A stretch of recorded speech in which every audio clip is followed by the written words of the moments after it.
Super Fork. You remember this? Nice. Mike? I love that thing. Yeah, I got my Sonic slider always here. Was doing that this morning. Yeah, me too. It's like that's what I always want people to know. See, I'll point over here. He's got the camera that follows him, the AI. So, anyway, it's a very extensive tuning fork set, and I'll explain that a little bit if it's appropriate. Oh, cool. Oh, we're live, guys. Hey, give us a thumbs up. We sound good. Great to see the merging of the InnerVerse and the Alfacast back together, the Alfaverse. It's definitely two families that are very synchronistic. InnerVerse Vedic. Yeah, yes. A lot of Alfaverse. A lot of symbiosis going on here. So I'm going to hit record and we'll fire this bad boy up. So stoked. This has been a long time coming. That's true. Yeah. We've done a lot of collaboration. Yeah. Looking forward to more. And boom, we're back for another episode of Alfacast. I'm Mike Winner, and I'm here as always with the maestro of the magic presence, Dr. Bear Paul Lando, coming to you live and direct from the great state of Jefferson, where freedom still reigns supreme. We are here with our buddy Chance Garton today. This is going to be a very fun Alfacast, really in-house chat almost, Bear. I feel like we've been with Chance a number of times on his platform. It's great to have him here with us today. Very exciting. Guess what? We got snow on the mountains 2 days ago. Last week I was saying spring's here, and wow, this has been a long one. The grand solar minimum in full effect. However, Bear, it's you have some family coming to visit the farm, I believe later today. And guess what? They're bringing the SoCal vibes because it's going to be in the mid to high 70s all next week, supposedly. So I'm super pumped for that. Won't be chitter chattering out in the ocean. This is getting really old. This is a winter that's unusual, and that it's just like going on and on and on. And then they tease you with one good day of weather, and then it's like back on. So we're looking forward to it. I got rolls of hundreds and hundreds of feet of rolls of 6-gauge copper, and I'm in the midst of making electroculture coils around each of our Jagulan trellises, the main stakes that hold the trellises up and everything. So that's going to be kind of fun to see how it produces compared to the other stuff. That'll be great. I want to come help out with that. And also we did get a message recently asking about the big, the orgone busters. We had talked about making the cannons. We should revisit that this summer. Definitely. Yeah. Didn't get to that last summer, just so busy on the farm. But I think that will be a great theme this summer on the farm, electroculture, orgone devices, working with the true sciences to help out the farm more. So I got my favorite Mitch we have more puck right here. Go ahead, Chance. Oh, yeah, there you go. Little hockey puck custom job, thanks to Mitch. He made it like with my birthstones and such. Sweet. Oh, dude. Well, hey, Mike, why don't you jump in and get a start? Oh, go ahead. Well, I was just going to say, you bring up Mitch. The whole reason we have Mitch on the show, we've had him on twice, is because I discovered him through Chance. So when you had Mitch on years ago, I was going through some of your old episodes, and you guys did this awesome cast with Mitch, and you guys went into some deep stuff. And I was like, this guy's just so cool. So yeah, man, it's just, I love how we help each other out, right? It's like, it's the beautiful new media, and it's decentralized, and it's just so cool. Like, I think you put all of our friends' shows together and we blow the Communist News Network out of the water. Okay, here we go. Our friend Flat Earth Hippie says we need to turn Bear up a bit. Yeah, I told you, Bear. I don't know what's going on here. Go to that Rodecaster of yours and put it up a little. Don't you? Maybe you're on on the board there. Yeah, I know where it is. I'm maxed. Okay. And I don't know what's going on today. Go ahead and get it started, and I'm going to poke around with it. Okay. Okay. And guys, keep in mind this live stream is, flexible here. We're not, but on the audio version of the podcast, I always go in and I record all the tracks separately, and then I will go in and manually fix them for the audio podcast. So if you guys don't get too hung up on the audio here, it will be fixed for the audio version. So today, Chance Garton, reclaiming the narrative. He is finally on Alfacast. While our trusted institutions and legacy media effort tirelessly to establish the final cornerstone of a virtual panopticon to better manage those pesky herds, something else is happening. Decades of logical fallacies propagated under an ever-thinning altruistic veneer has become too difficult to swallow even for the uninitiated. Truth abhors avoid, and a new warrior class has emerged to validate the metaphoric dictum that the emperor indeed has no clothes. On this Alfacast, we're excited to host Chance Garton, who can be counted amongst this new generation of intrepid seekers, daring to counter the mainstream narrative with classical logic, corroborated by voluminous evidence and critical thought. Chance Garton is the host of the InnerVerse Podcast, a show dedicated to empowering your perspective to help you stay in the flow of perpetual synchronicity. Chance is adept in a variety of areas, but most significantly interested in the technology of language.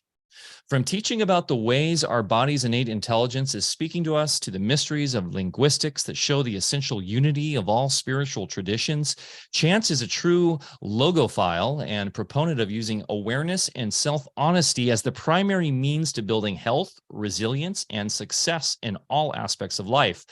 Chance is also an aura technician in the Biofield tuning style, working with clients every week to help them discover and reclaim their power from limiting beliefs about themselves and unconscious expectations about life. We've actually had some Alfa Vedic folks in our community be blessed enough to work with Chance, and I've gotten rave reviews from your work, buddy. So that is so cool. Bear, a lot of fun topics today, for sure.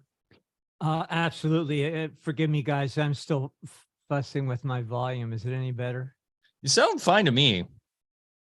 I can hear him. All right. Yeah, I can hear Maybe you. Hank just needs a hearing aid. As long as it's good Kidding, for buddy. you, it's good for me. Okay. Hey, Chance, awesome to have you here, buddy. And this has been a long time coming, so a lot of fun stuff. I'd really like to get into the sound stuff, but let's do a little telling the folks more about yourself. And, you know, when I was writing up the intro for this episode, I brought up a term that some people are familiar with. It's called a panopticon.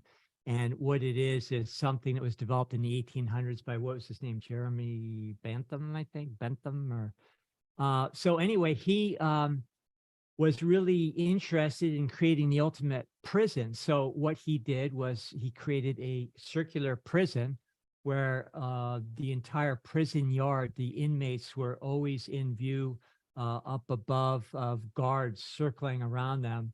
And it was very effective because it really kept the herds in line there. And, you know, because they're just always under that watchful eye. So they did something interesting next for the experiment. They actually started decreasing the number of guards slowly over time until there was only one guard, but they arranged it so that that one guard could be seen from everybody in the prison yard. And so now they had one guard controlling this vast prison population, and it worked great. So the reason why I included it in the intro today is because that's exactly what's going on today. We have a virtual panopticon. And of course, we all think that the watchful eye is on us all the time. Well, not really. You know, they do not have the means and the power that they allude to.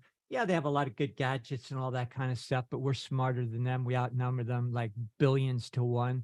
So, you know, game over, but they have to keep us under the illusion that we are under their control. You know, well, we just hired all these new IRS agents. We have deadly microbes. We have, you know, you name it. They throw the kitchen sink at you just to keep you under this paranoid delusion that, you know, you can't escape. But hey, too late. We already have. And, Chance, after you tell us a little bit about yourself and how you got into all this, I'd like your comments about how you think the success of the virtual panopticon is doing and what its longevity is from this point on. But hey, thanks for making time with us today. It's really going to be fun talking to you. Oh, it's totally my honor and pleasure to hang out with you guys. And, but I'm really excited that you brought up that subject of all things out the gate. So in terms of a little bit about me, my backstory, it isn't that it's uninteresting, but maybe not super relevant to the topics at hand. I started out as a pretty standard Midwestern white Anglo-Saxon Protestant type. Went to college because I was told I should do that. I was very interested in journalism. Got kicked out of journalism school for not really doing the actual work. Turned out that was a blessing. I wasn't put into the assembly line to become like a CNN, Fox News type, and instead sort of had to figure out my own way to pursue that type of interest if it was going to actually be something I cared about. And got into the music festival scene. That was sort of what cracked my head open and was immediately thrust into the realization that the true spiritual path is creativity, and that to fill the void that I'd been feeling since I had been come of age into adulthood, I really needed to be making stuff. So that turned into me making Sharpie doodles and fun hat pins, learning graphic design techniques, and just sort of putting, dipping my quill into various types of ink wells and seeing what kind of things come out from the scribbles. And eventually all the conversations that I had on that path of being really interested in creativity itself, and like, what is it that allows somebody to set aside their fears, set aside the preconceived notions that they had about themselves, or that what society thinks of them, or if they're going to make it or not, and pursue what feels like their authentic soul's calling, fearlessly and successfully. That was really what made me start the podcast. Was I was trying to talk to enough people till somebody could tell me, how do you not need a normal job? How do you make it as a creator? It turned out nobody could actually tell me the secret of that, but I was eventually, in continuing to create the show and sticking with it longer than I stuck with anything in my life. At a certain point, the transition into being supported by that was pretty much fully complete. And big thanks to my audience and my supporters for helping me get there. And hopefully the things that we cover on the show help others eventually find that golden thread within themselves that gives them the courage to weave together some kind of paraglider and jump off of the cliff into the, flow state of the free fall of actual freedom. You know what I mean? So yeah, but we got to talk about that panopticon thing. I'm happy to let you guys respond to what I just said though. Yeah, first. that just came to my head yesterday. I don't know why, and I thought, oh, okay, I'll throw it in there. And but it couldn't be more true for everything today. So what do you think about all that? Well, have you guys ever seen this show from the 60s? It was a BBC television series called The Prisoner. You guys know about that? Never saw it. Oh No. my gosh. Everybody listening, take note of this. You can find it on YouTube for free. You might have to sit through some ads, but it's a 17 episode series written and directed and starred in by this guy, Patrick McGowan. And it is. Oh yeah. I am very familiar with that, and he's awesome. So sorry to interrupt. Go ahead. That show is have basically seen about what you're talking about. It's this village where he's abducted and taken to this village because they think he has like sensitive state secrets, and they're trying to extract it out of him. They're trying to figure out why he quit being a spy. And, they can't understand that it's for his own moral compass that he had to quit, but he won't give them anything. And that show is an amazing examination of the dynamics of the psychology of the crowd versus the individual, and how really neither one can fully comprehend each other.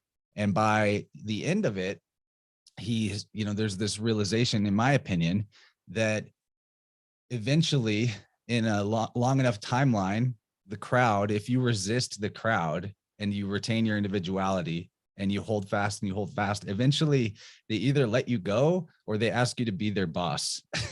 And at which point, it makes it really, in my opinion, opens up a larger question that like totally applies to modern society, which is why are all these surveillance things going on? Why is all this pressure from the collective continually ramping up? And yeah, I heard Michael Tessarion talking about this. Someone in the chat brought up Tessarion. He's why I checked it out. But the question, in my opinion, becomes like, what is this reality of multiplicity, of all these varying perspectives that are all carrying the same indivisible, infinite divine spark? You know, my personal philosophy developed from working with others in the tuning practice is that the life force energy that we carry in our body vessel is what you would call like the all mind, and that it's beyond or before any notion of separation, division, or multiplicity. And the life force energy itself is the self-existing, creative, dynamic intelligence, animating spirit that gives all material reality its force to exist. So that inner divine spark is literally the whole, like that's the whole ocean, you know, you're the whole ocean in a drop type of idea. And so with the prisoner and the whole question of the panopticon, it's like, is this dynamic of the crowd versus the individual really some kind of divine exploration of God, trying to figure out who God is? And then when it gets to the point where, you know, we've built all the apparatus to watch everything and measure everything and get all the big data and see how every weird little tangent of information correlates to everything else, is that the point where the whole thing falls back apart because we got to decide whether or not we want to keep the game going? You know, it's kind of esoteric, it's kind of heady, hard to maybe put into words, but that show will really get you feeling the things I'm talking about, feeling this sort of mystical dance of the pure unadulterated infinite self in its sort of bizarre conflict against all the various things within it that vie for their separateness and their individuality. And so I think that's what's going on in society right now. I think we're at some pretty far advanced point in the road where maybe even some of those who have set up these systems and pulled strings to make it happen are actually doing so. In not all of them, but like, you know, even talking about theys and thems, right? That's not very helpful, but there is some, I think, essence of God trying to understand God, you know, self trying to understand self. And it breeds this type of conflict because at the end of the day, we're attempting to put parameters and definitions around and wrap our arms around something that is beyond description, beyond containers, beyond really fully knowing, right? Yeah. And in the meantime, they dazzle us with bullshit to keep our eye off the ball of exactly what you're talking about, which is going into deep introspection to figure it out once and for all. Go ahead, Mike. Well, I was just going to say, in terms of the individual versus collective, right? It's what's so empowering about that concept is that we can choose that immediately in our own existence right away. It's super empowering. And we choose our prison or not, right? I know, Chance, you're a big fan of that, where you're not a proponent of the idea of this is a prison planet or some sort of hellscape that we're forced into. No, we have the choice. I fight that idea, actually.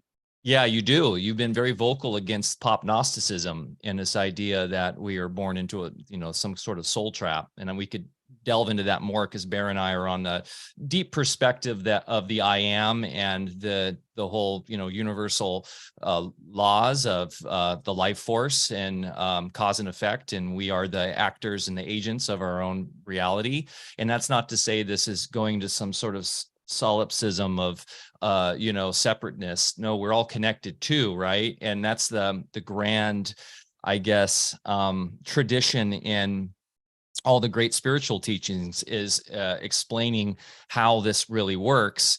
And there's this, I was mentioning in the chat about prisoners, that the Stanford prison experiment. Are you guys familiar with that one?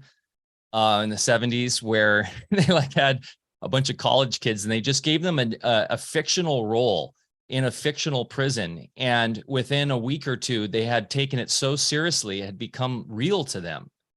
And I think that's the power of narrative and the power of how the fiction becomes a nonfiction, and the sort of plasticity of reality that really, as we talked about with Walter Russell, this is a mind-generated reality. And so it's so important for us to remember how we, day to day in our thoughts, affect our reality. And as the individual, and this can tie into what you do with the sound stuff, is oftentimes people, when I was a kid, there'd be a piece of trash and my mom would say, you should pick up that piece of trash. And I'm like, well, what is that going to do for the world? There's millions of pounds of plastic in the ocean. What's me picking up one piece of trash going to do to help the world?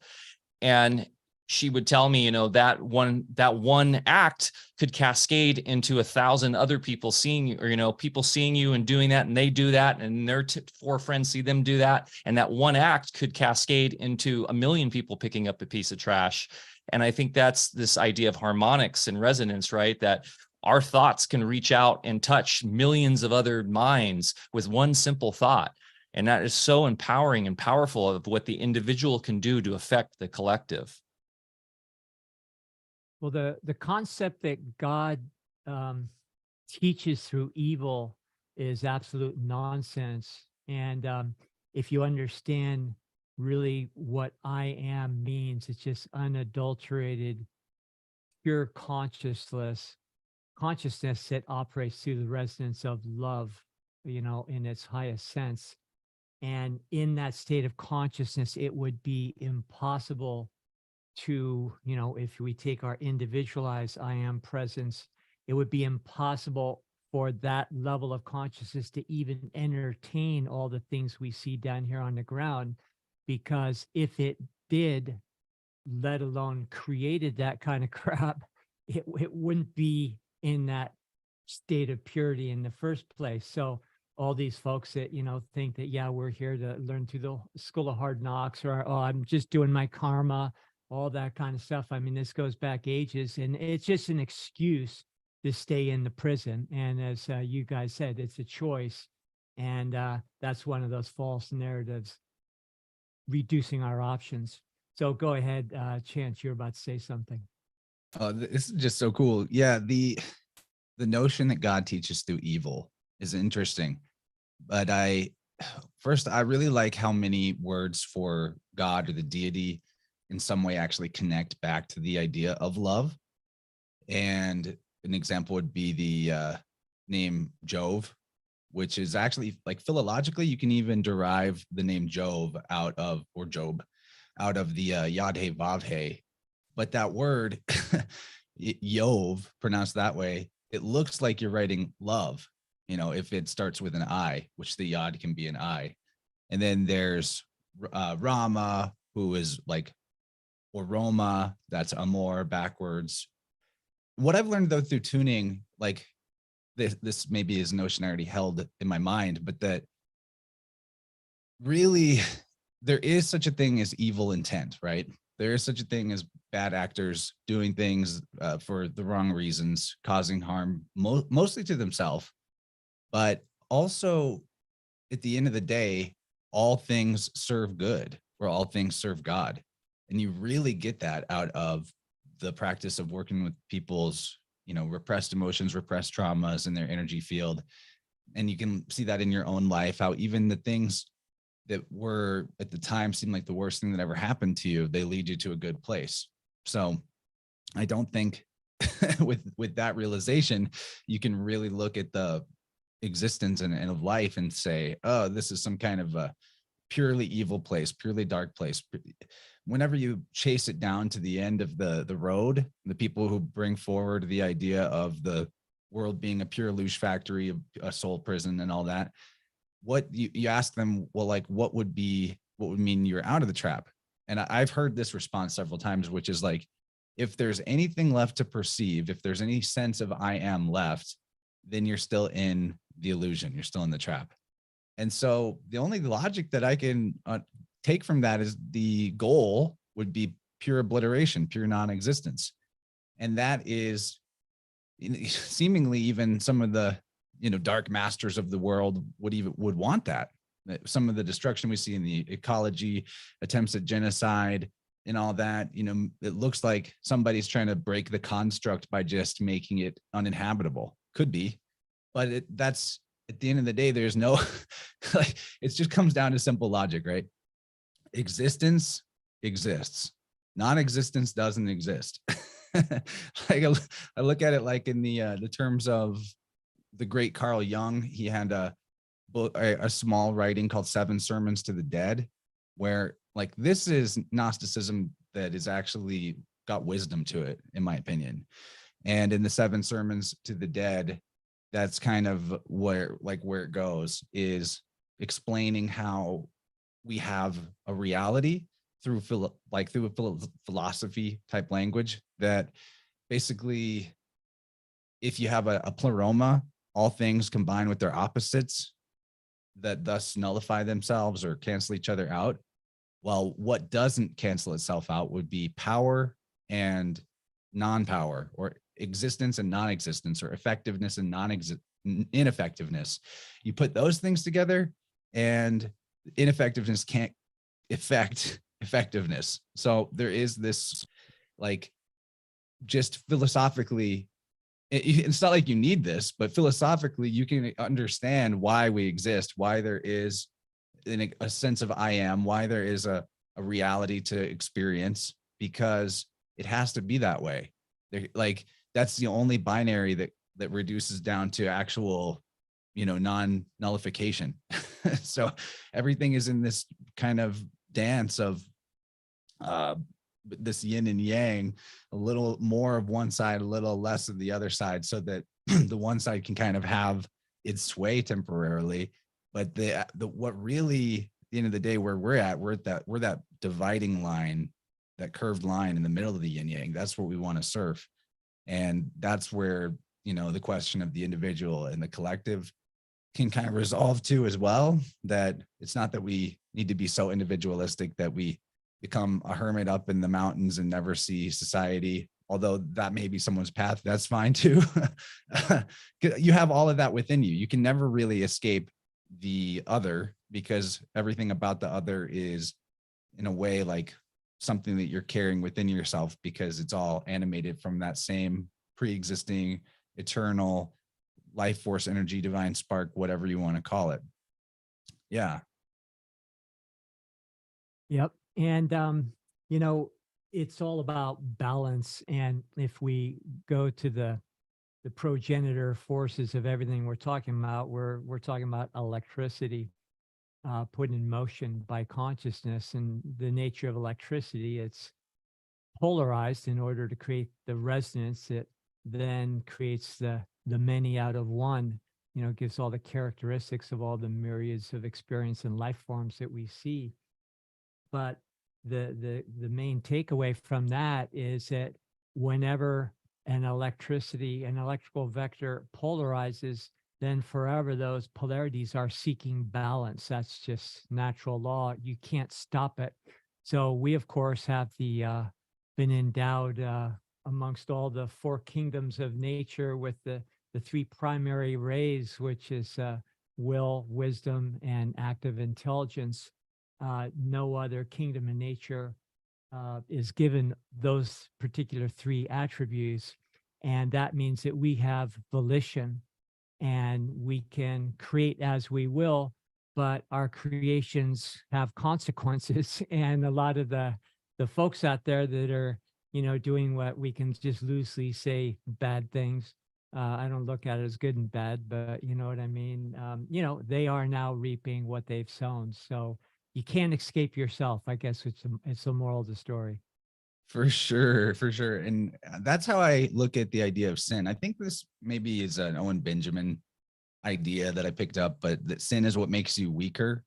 Or how I usually put it, or how I understand it, is that there's like a moral law baked into the universe that's observable, in the sense that if you do something different than the way nature would do it, depending on how drastically aberrantly different it is from the way nature would do it, which is why we have the sky clock. It's why we have the fractal of the seasons that we can sense within ourselves, and even in our life path, the 7 ages of man and all that.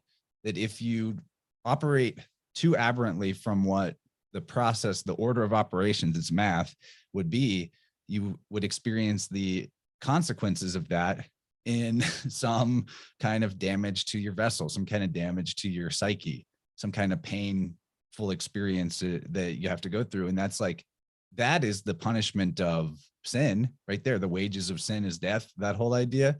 It's as simple as that. It's not like you're damned or judged forever to experience some kind of separation from love or from truth. It's that there are immediate ramifications to doing things that are anti-life, that are not in support of the life process.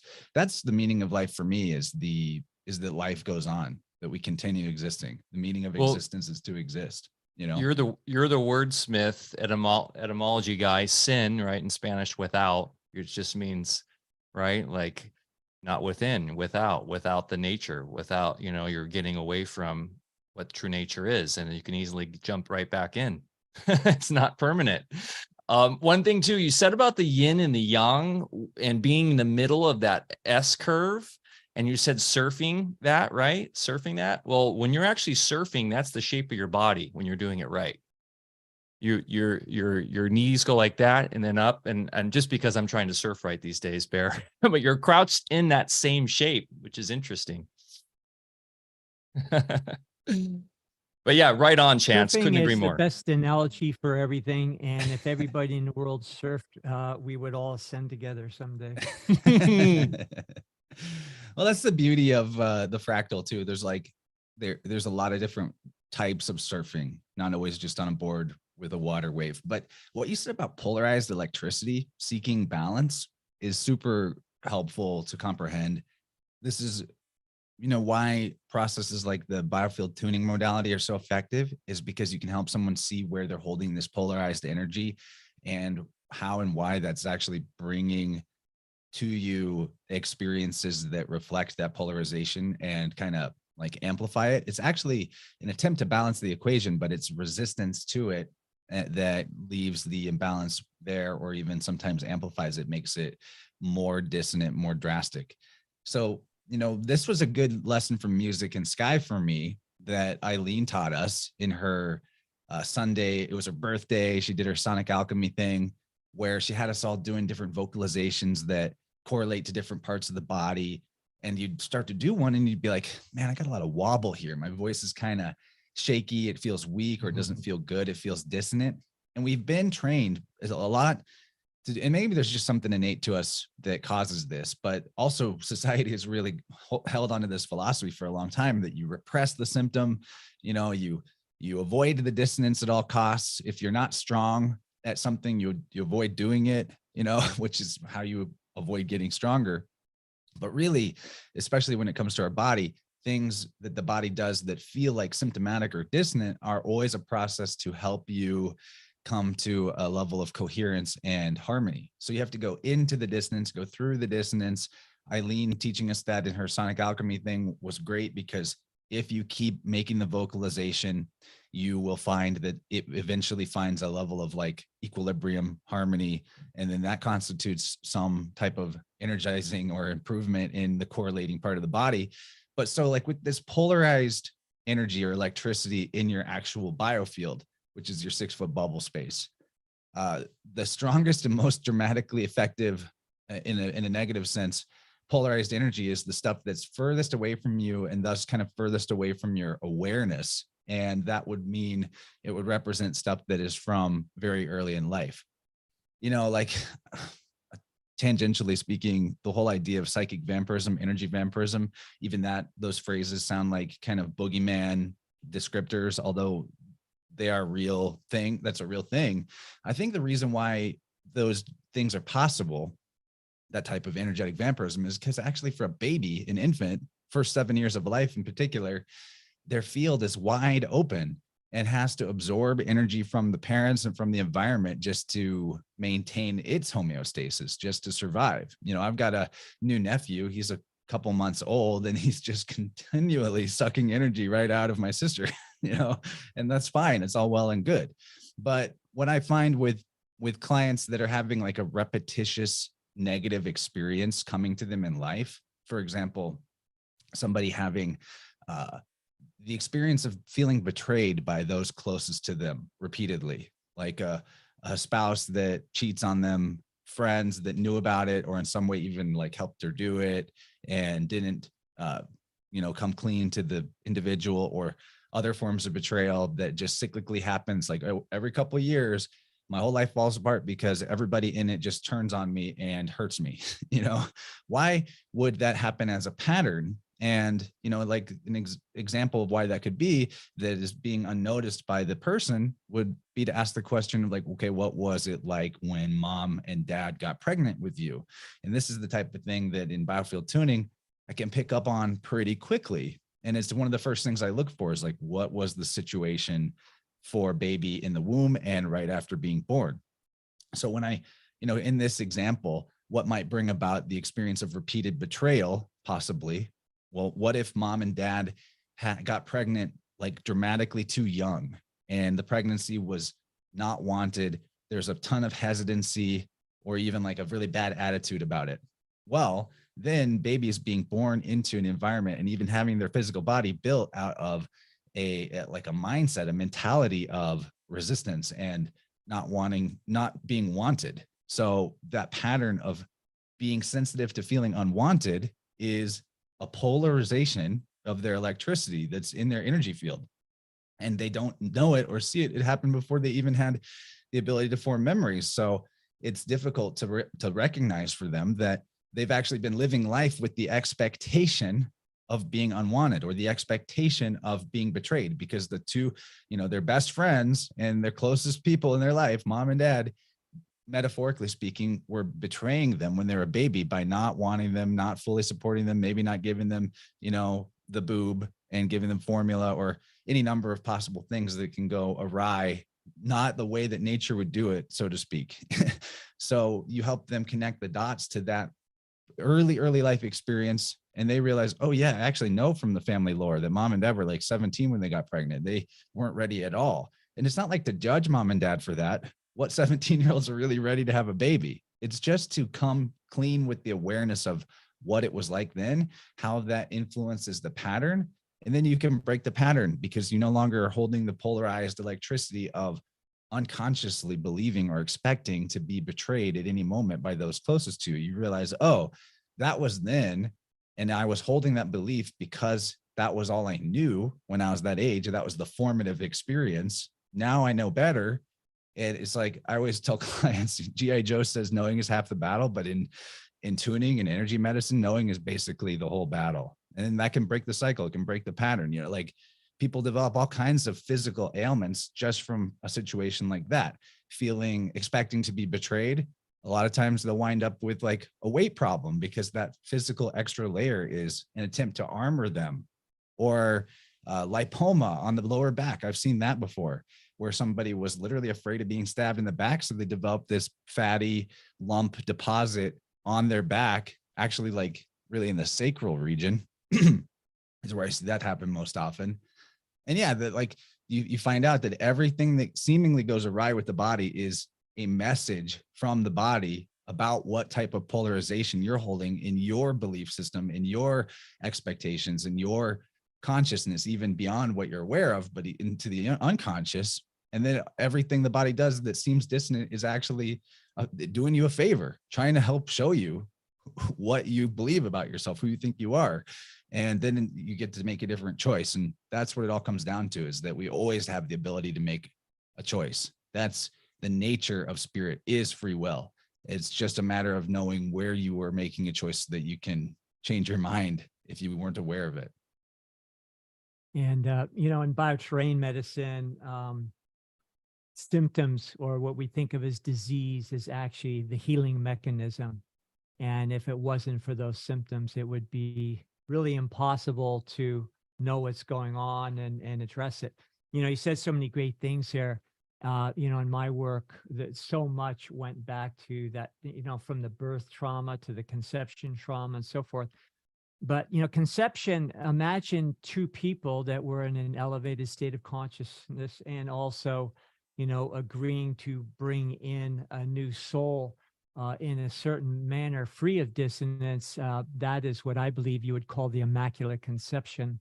And then, of course, that's kind of skewed in ways to make it, fit different religious narratives. But I believe that's what they were really talking about there. So you open the door a little bit to sound and everything as well. An old martial arts trick is when I first traversed into the internal arts from more the hard fighting styles, I started working with different kinds of teachers from the old country. And so it required a lot of really going inward meditative practices, but also in a very active way, in that you would have to connect with all your different energy centers in your body, up and down the spine in both directions. And the way you would find them, because, when you're just starting, you're using your imagination and you're trying to feel things, trying to locate.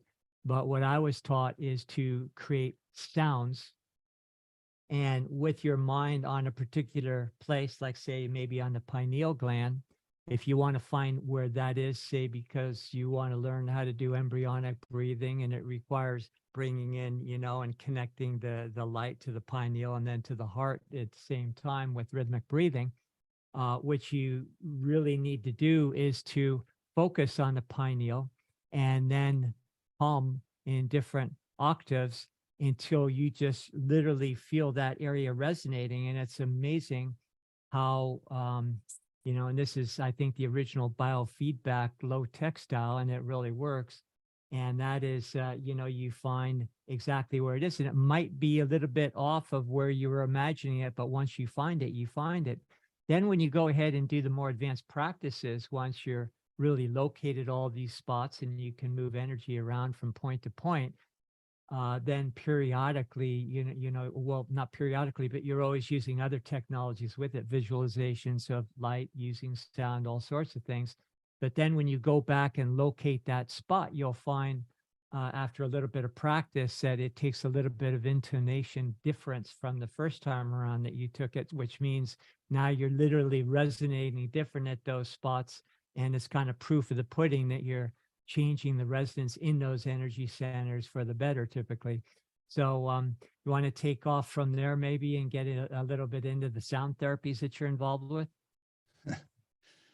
Well, yeah, all that is awesome. The power that you have with the voice to, like, I kind of have a special, I feel like the throat is extra special as an energy center because it can express and influence all the other parts of the entire body through itself, So that's maybe where we get this idea of the word and the logos and the speaking things into creation.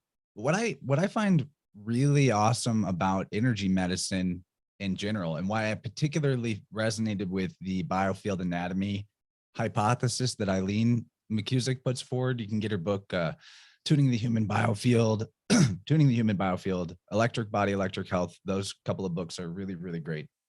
What I've come to understand from that is, again, back to this notion of the life force energy that animates the body being this sort of inseparable, indivisible, all-knowing, it's got the energy of the entire cosmos is it, It means that if we have the language to speak to our body, we can find out anything we need to know, basically.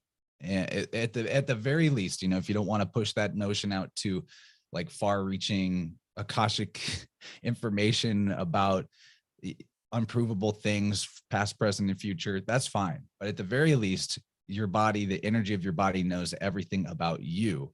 And that's important.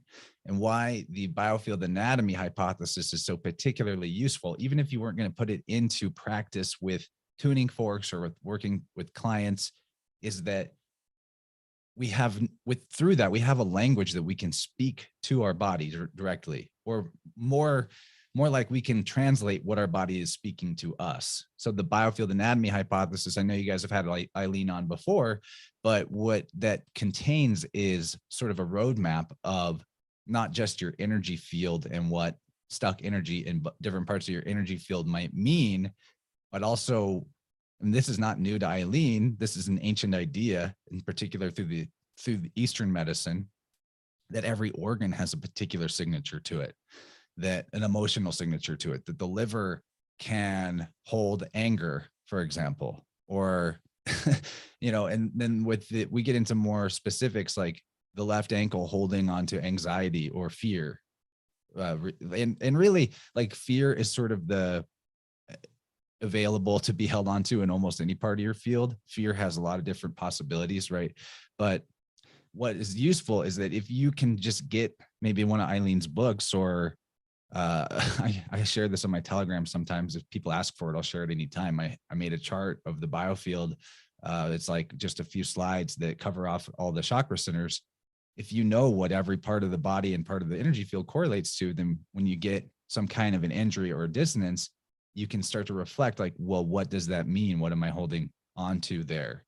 Right. And like an example that came up recently, and Eileen actually helped me with this. I was talking to Alec. You guys know Alec Zek, the Way Forward podcast. Oh yeah. Great guy. He came on my show. And after the show, I was reflecting on, the conversation. And in my outro, I started talking about how at the park earlier that day, I'd been throwing the ball for my dog, and I chased the ball down, trying to beat the dog to it. And I tried to kick the ball away from the dog, and I ended up kicking the dog in the head and hurting my right foot pretty bad. The dog was fine, tough skull, but I was reflecting in this outro, like, what does it mean? I know the right foot generally kind of refers to us trusting the path that we're on and where we're going. And the feet are a little more mysterious than that. They're basically a microcosm of the whole rest of the body and energy field. So they can hold on to, like, it's more complicated maybe than just that one generalization, but that generalization does apply. So I'm wondering, like, I like where I'm going. What's the path I'm on? What, like, that I'm not trusting? And then Eileen pointed out, well, just right before you told that story in your outro, you'd been mentioning how impressed you are with how big Alec's whole operation is, and how big the business is that he's doing, and how many people he's reaching. And, then you said, or I said something like, well, my show's kind of small, but we're doing all right. And then I told the story about kicking my dog, and she's like, you were kicking yourself, your dog representing yourself, over not having as big of a presence or as big of an operation or podcast as Alec has. And that's why you hurt your foot. And it clicked right there. I was like, oh, that's it. And so my foot wasn't really hurting anymore. That example maybe isn't as miraculous, but there have been times where, say, ankles hurting or shoulder hurting or something like that, and I connect it to whatever is going on with me and people I'm having some kind of relational difficulty with, and I come clear with myself about what I'm limiting in the situation, and what I need to realize to be a better person about it and not get stuck on it. And then wherever the injury or the soreness is at will just get alleviated from there, and like when I first started using sound, the first thing I did was I got the sonic slider tuning fork. It is awesome. I'd been having shoulder problems that I was attributing to rock climbing. And I thought, well, I just hurt my shoulder climbing. That's why I can't raise my arm above my head. And it hurt really bad. And I kept, taking weeks and a month off at a time from climbing, and it wasn't getting better. The injury had been lingering for 5 or 6 months. I got the sonic slider, and within days, the injury was resolved. I was no longer, limited, and I could do all the exercises again. But what I didn't realize was that within a few months of applying the slider to my left shoulder, where I was both shoulders really, where it had to do with my ability to say no and set boundaries, and maybe even like resist kind of energy vampirism type of stuff.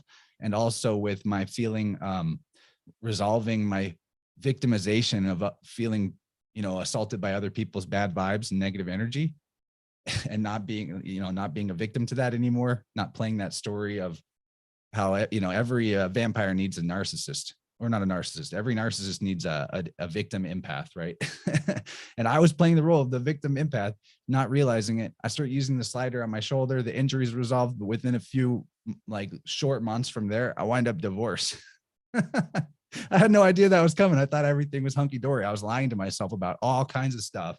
And then all the things I was hiding from myself came clear into the light of day. And I realized, oh, I got to do something different. This is not healthy or helpful for me or her and everything, not to blame her anymore and not to make the partner I was with a monster in my mind that I was a victim to, and instead just let and both be good people.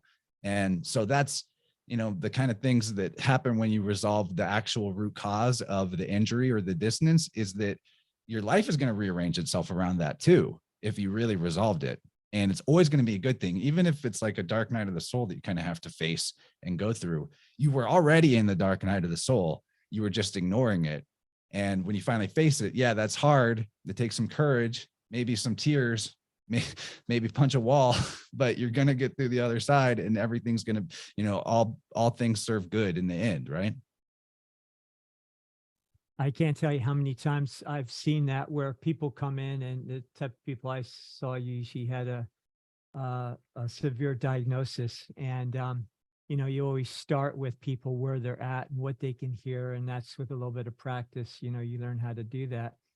But by the time the folks that successfully worked through their physical malady, by the time they were there, they had different jobs, different partners, everything in their life changed.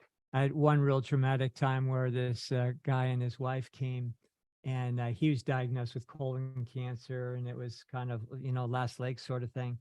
And so we just did the first interview, and I'm putting out some concepts and things for him, but later, and he ended up doing fine, and he's well to this day, and that was many years ago. But he told me later that when he left our clinic, they just walked out to their car, had a huge fight because he was very receptive to the information. The wife was very threatened, and I mean, it took about 5 minutes for him to just open to certain other realms to blow his marriage up. So yeah, you do see that.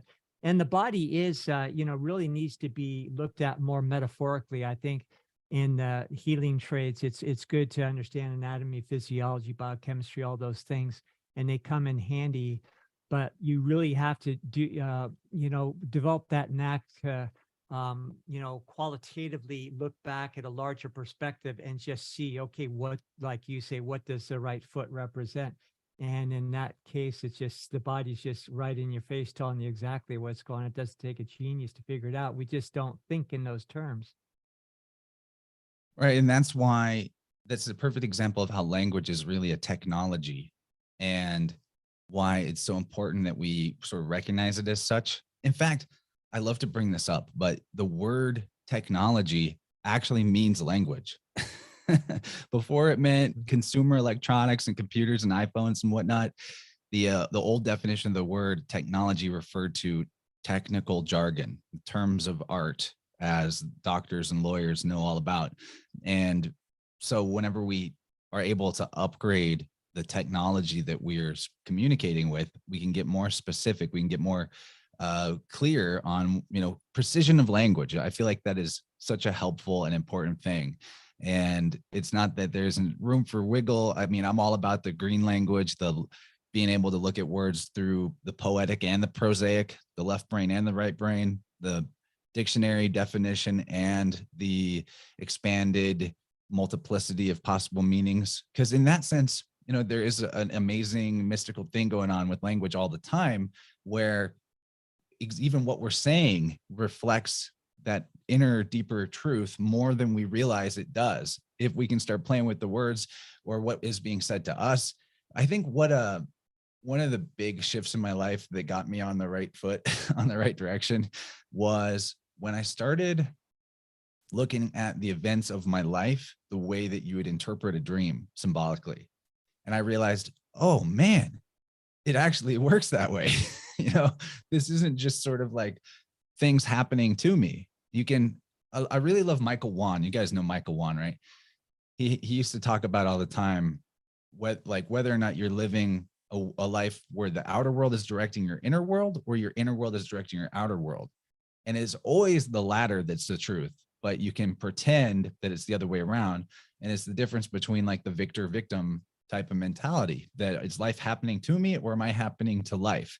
And then it is always kind of like this middle of the road, middle of the yin yang thing, where it's like both at the same time, but the key is that you never lose sight of your agency to choose in the matter. And yeah, like on the subject of language and the technology of language, that's my favorite thing. If you can, maybe we could get into that for a little while, and like the whole other side of my particularly intense passions, which would be about philology and linguistics and mythology and the religious systems, and how we can, reclaim some very powerful heritage by recognizing that a lot of what we've been told about our ancestors and about history is 100% a limiting story, limiting belief, basically like lie. I don't even think it's that helpful to go around pointing out like liar, liar, liar, pants on fire, but it is helpful to recognize the ways we've been lying to ourselves. And anything that is limiting our conception of what our potential is usually going to be in the category of a falsehood. So you guys have anything in particular you want to say before maybe we jump into that topic? No, I feel like I'd love for you to go deeper into that, but just a little segue into that. I really got involved in language in my study of lawfare, and then of course you learn about color of law, how languages are bastardized in different ways to control and deceive, and words that we repeat every day. You were actually putting creative forces out into the ethers that are working against us, and we don't even know it. And of course, that's the name of the game. But please take it deeper, because I know that's really your forte. So, and Chance, real quick too, I'd love to hear your thoughts on the sort of, is there a perennial source where this all emanates from that is consistent? We've talked behind the scenes and ideas about, a consolidated, single, unified source for where all of the current traditions and language comes from. Just curious if you've done any more deep dives into that idea and have any theories there. I'm definitely always deep diving into that idea. And it does, precision language when talking about this stuff is helpful because there's a lot of potential feelings to be hurt and, special sense of specialness that you could accidentally trample on. And I don't want to do that to anybody. When we do get into syncretism and showing the roots that seem to be the same for all the different even parts of the world, and which is too big of a topic to really flesh out properly, because it's all about the minute details adding up to a big picture, just like individual stars making a constellation. In fact, the constellations are a big part of the story. So when we're talking about like a event, like really boiling it down to a unified source where all of the things come from, that source is actually nature. So that, if we have any kind of system that is representing truth, it's representing truth in a sort of singular way, in the sense that how nature operates in the order that it operates, how an embryo goes from, the single cell zygote to a fully fledged human being. There is a sort of mathematical, precise order to that. Now, in that, there's also room for wiggle. Like one of the things I've come to realize is that nature doesn't exactly operate in a type of uniform, consistent precision, but that there's like some wobble to it. There's room for variation, but it's within a schema. There is a sort of general template that things build out from. And with that, when you realize that, it actually opens all kinds of possibilities up. Like maybe the reason why the astronomer priests have always consistently gotten things wrong, like the synodic periods of different planets, or the larger cycles of time as they measure them, or even trying to figure out how long an actual solar year is. Maybe there's a little bit of wobble with that. Maybe what we consider the 365.25 day solar year is kind of just like an average. It's usually around that. Like, no, are we out there measuring it to know? If we trust the people that claim to be measuring that to tell us what's up? I wonder if maybe there's even some wiggle and some wobble in things like measured time and like that whole chronos concept, which is fun to ponder as well. Maybe those mechanisms also are developing themselves, and maybe operating different. Like time, I think a lot of us would agree, is operating very differently than it did just a few short years ago. So now we're talking about going back eons. We're talking about a different state of consciousness, a different way of just relating to our realm. And unless we pretend that we aren't participants in creating all that, it's going to be a reflection of our consciousness at the same time. So nothing's cast in stone. I definitely agree with that. And I will say that you know, the word is consciousness. That is primary. I would say that's where all the emanations come from, the singular consciousness that we all come from. And, you know, I've done a lot of research in my days trying to, you know, hark back. Was it Atlantis? Is it Tartaria? Is there a single unified place that these traditions come from? And I've kind of come down to the fact that it is individual reincarnated consciousness of certain actors that have been able to keep the perennial tradition alive. And that is, to me, right now where I'm kind of at. And so once again, the power of the individual and our ability to affect the whole seems very apparent when you look at, you know, like perennial philosophy, like how one guy like Plato could affect so much of the thinking. And then where does that come from? Who is that? Was that really even a person? Or was that, you know, so yeah, there's a lot to be unfolded, because we know, and I know you're into this, Chance, is that most of history, it seems to be made up. It's I think it's very important times right now that we're asking these important questions. And I think wordsmithing is a great way to start to find out who is behind this, or what's behind this, and what's some of the truth of how we are where we are now. Yeah. So I think that if there is such a thing as like original peoples, if we weren't just always here, and then a sort of sine wave of a rise and fall of collectivism versus individualism, which I think is very likely, you know, I again, back to that philosophy of existence is what exists, and there's never non-existence. I don't really buy the whole allegory of an in the beginning. And I think that's why when you boil down a lot of the mythos of the different parts of the world, you get this perennial destruction and regeneration story. You know, Noah and the Ark is the base template for that.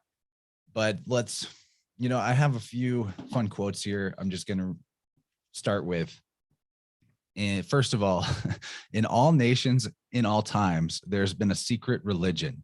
In all nations and in all times, the fact has been denied. That's a great bombshell quote from Godfrey Higgins. I'll probably have a couple more quotes from him actually while we're talking. He's one of my favorite old school researchers. I really like the old school researchers, as in like the, you know, before 1850, because after that point is where you start to see the ramp up of mythology characters becoming more just like entertainment protagonists. And that's one of the big problems with trying to do research in today's internet, is like you go to Google some, you know, esoteric phrase or the name of a particular mythological hero, and you just get video games and TV shows and movies. Well, and what was invented around that time in 18 was the novel. You have Dickens, you have, you know, this whole the narrative being created you know, through the writing, where before it was not, you know, yeah, you had Milton and you had some sort of narratives that were along that sort of structure, but not really. Like the modern novel came out around that time, which was now directing people into this sort of narrative of fiction. And we see that emanate out into now how you read a lot of history is historical novels. Like that's my the youngest son's favorite thing to read. So yeah, it's interesting. Exactly. And so what I'm really interested in helping us move away from is supernaturalism, actually. And that's not to say that there aren't things that you can experience, especially subjective things that are beyond explanation, that you don't know what the laws of nature are that explain that. But when, like, I think that it's obviously we see this with like the whole Earth shape deal, the whole NASA cosmology. If you can cause people to accept things that go against their senses, then you're just more easily able to get them to buy all kinds of stuff. You know, that first denial of reality is where there's a a big issue. And so with a lot of ancient cultures history or ancient history of various cultures, it's all boiling down to like they're descendant from one of the sons of Noah is usually what it is, or their version of Noah. And there's always this mythos that is masquerading as history the further back you go. And I think that's actually probably done to obscure some kind of like genocidal takeovers or something along those lines. I want to read though, this is a longer quote, but this is such like, listen closely, guys. This is a really good one. This is from Anacalypsis by Godfrey Higgins. Of the sayings of the wise men, there was not one probably more wise than that of the celebrated know thyself. And probably there was not one to which so little regard has been paid. It is to the want of attention to this principle that I attribute most of the absurdities with which the wise and learned, perhaps in all ages, may be reproached. Man has forgotten or been ignorant that his faculties are limited. He has failed to mark the line of demarcation beyond which his knowledge could not extend. Instead of applying his mind to objects cognizable by his senses, he has attempted subjects above the reach of the human mind, and has lost and bewildered himself in the mazes of metaphysics. He has not known or has not attended to what has been so clearly proved by Locke, that no idea can be received except through the medium of the senses. He has endeavored to form ideas without attending to this principle, and as might well be expected, he has run into the greatest absurdities, the necessary consequence of such imprudence. So that's a big one. You know, it's a big bombshell of a statement right there. I think that this is for, like, when we see the modern new age stuff that goes on where people are kind of doing a pick and choose of their belief system. Like, I like this God, and I believe this is literally real, but your thing is definitely fake, you know, and all of that. But it's not really through the medium of the senses. Maybe they're having subjective experiences. Like, I don't deny that somebody could meet Jesus or meet Hermes or meet Odin in a mystical way, in an internal way, in a meditative state, in a psychedelic experience, in a near-death experience, all of that. I'm not throwing out the value of people's subjective experiences or even the lessons that they get out of those for their life. But when it comes to trying to lay those down into some kind of a dogma that you need everybody else to believe, there's where we run into problems that are going to cause us to butt heads, you know? And so that's what I think is important about that quote from Higgins right there. And then it especially pairs nicely with the notion of hyperreality that Jean Baudrillard is so famous for, that the media represents world that is more real than reality we can experience. People lose the ability to distinguish between reality and fantasy. They begin to engage with the fantasy without realizing what it really is. They seek happiness and fulfillment through the simulacra of reality, which is the media, and avoid contact and interaction with the real world. We're seeing this more rampantly than ever, where, like what he's saying there, in my opinion, my interpretation of that is, if you are inculcated with a belief system that is based in fiction, and, you know, think about the news, right? People are watching CNN, war, murder, death, disease, plague, everything. And then they look outside and it's just birds chirping and the sun shining. Well, it's very easy for them to then be led to believe that everything's a simulation and fake, because their overlay on reality, their belief system, is dissonant to what the actual reality is presenting to them. So what feels and that I was talking to James, then go live in fiction, live in TV shows, live in video games. I was just talking to James Tunney with this about yesterday. We did a phenomenal interview about transhumanism and AI and everything for the End of COVID summit, which everyone check out, endofcovid.com. Bear Lando is featuring that, and your boy Alex Zek you're mentioning, Chance. But that's the whole deal, right? Like, what is reality to most? What is the quote unquote mainstream? It's not you going out and talking to your neighbor and being outside and holding hands and kumbaya with your, around a barbecue. It's when people talk about what the reality is, it's what the TV's saying, what the newspapers are saying, what you're seeing on TikTok. It's all a simulacrum. And so that's why I think people fall into the trap of saying that it's a simulation, it's a digital simulation. Bear and I take the perspective that consciousness simulates reality, as in Walter Russell explains, through sort of, the electrical facets of the mind. But that's totally different than this idea of some sort of like AI generated digital simulation.